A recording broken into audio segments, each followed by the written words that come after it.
I've always been fascinated by the origins of things. Little things, simple things, seemingly insignificant things, like the origins of people's names.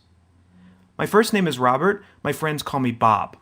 My last name is Tryansky, so strangers call me Bob. My middle name is Anthony, so my initials spell rad, and because of that, I would prefer it if you just call me Bob. My mother's brother's name is Robert. That's how Robert became my first name.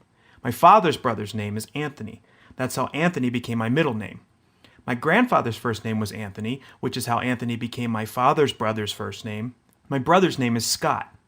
And to this day, nobody in our family has any explanation. My grandfather's last name is Tryansky, but if you were to assume that's because his father's last name was Tryansky, you would be wrong.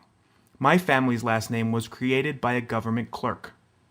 When my great-grandfather Tryanovsky landed at Ellis Island, an immigration officer changed our name forever, replacing Trojanowczki with Tryanski. I'm sure the guy probably thought he was making it simpler to spell and easier to pronounce, but it was no less intimidating. So you're probably better off if you just call me Bob. If you don't know the story, you won't see the origin. If you don't know the origin, you won't see the connection. Circle of life stuff. Origins, connections. There's a reason for everything.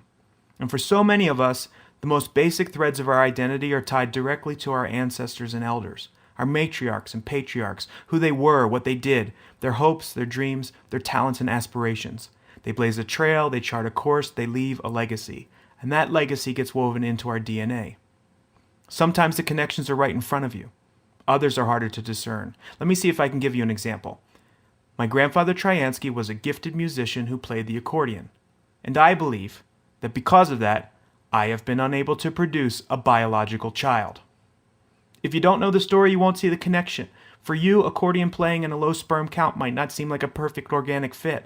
That's because your grandfather never played the accordion. For me, accordion playing and sterility fit together as naturally as Gore-Tex and Velcro.